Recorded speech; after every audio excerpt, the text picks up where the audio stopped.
So I'm here to explain why this game gets extreme unnecessary hate from what I've seen from other people saying about it. None of them know about the game nor how to play it, so they go back to simple-minded shooters because they don't bother to learn the game. Let's get into it. The first thing I want to say, the game is not RNG. It is not. The thing about it is you have to unlock cards just like you have to unlock abilities in other games. I don't get why that's so hard for people to get. You see, I have all of these different presets, each one of these cards. You start with 15. You get 15 out of the dozens and dozens of cards to build your own unique set. You can either build onto a character's natural abilities or completely change them. Anyone can be a healer with the right cards. Anyone can be a melee build with the right cards. All of these factors is what I like about it, because Left 4 Dead were essentially the same character with a different skin. It wasn't really too much customization, kinda plain, but that's what you expect from the older gen games. The next thing I want to address is that people say the game doesn't have great zombies. What I'm fighting now are simply the festering ridden, which do more trauma damage, so it's harder to heal. Then there, jumping at me now, is the stalker, essentially the hunter, about the same thing. You shoot the big red thing on its head and he dies faster, as my teammate did. Then you have the lobber. No, that's the swarmer actually. They all kind of look the same until you see what they start using. I will go into them a bit later. But this is the breaker, essentially the tank's big cousin. He doesn't throw things at you, he just throws himself at you because he's swole like that. Now, what I do enjoy about the breaker, he also forces you to fight him. You can't flee from him due to the storm around him. This actually makes the game a bit more difficult, which I like. In my opinion, Left 4 Dead is pretty easy. I'm not saying this game is better, but it does have difficulty, good zombies, and it gets unnecessary hate.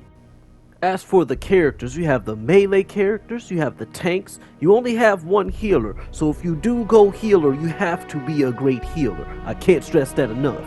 But the game is pretty great for assessing those roles and putting different things in there, so it's not just a bunch of characters with the same skin. You have different advantages and disadvantages depending on what character you use. Some have more stamina, some have more strength, some have more health, and all of these attributes add to making the game more unique each time you play it. Each thing isn't the same tired gameplay, a repeat of the same thing where you can predict everything's gonna happen. With this game, that's almost never gonna happen. It's a slim chance. Most things switch and there are very few scripted events. Then there's all of the guns. All of the guns are great. They have everything from LMGs to rifles to snipers to shotguns. Then there's the fact you can add attachments depending on your playstyle. You want to spray and pray? There's things that increase accuracy for hipfire. You want to just run and gun? They have something that helps you move faster while you spray.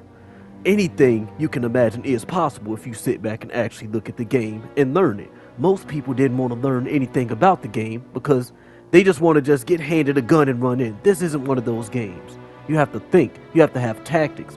Each zombie, each move, every little thing you do will affect where you go, whether you survive or not, whether your friend dies or not. Every little decision makes a difference. Now for the special infected. You have the tall boy, essentially a large brute who'll either try to smash or crush you. And when I say crush, I mean literally pick you up and squeeze you like a toothpaste tube. They are pretty hard to deal with if you don't have a powerful weapon, which is why a damage character would be important, or you're going to die. Then you have the Stinger class. They're really mobile, really fast. There's one that grabs you and the rest spit these really crazy projectiles at you, different effects, and you have to listen out for the different variations of them. They all make different sounds and they all look different. Playing the game enough, you'll understand what different things do, how to counter them, and how to move on with the game. Alright, and now, the Reeker class.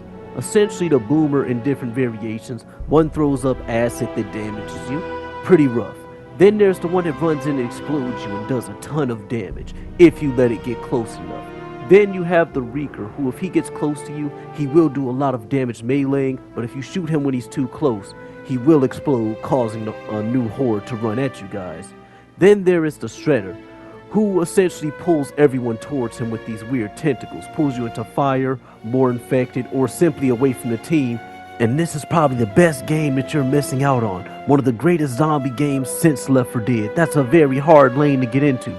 Left 4 Dead 1 and 2 were my favorite games. Zombie games haven't been the same since, but Back 4 Blood is an amazing game. It takes a bit more skill and a bit more time and a bit more of everything, actually. And that is why I like it. It's not just a simple run around shoot zombies thing. It's a think, tactics, and teamwork game. I love it. It's a great game. Do not listen to all the criticizers. Play the game for yourself.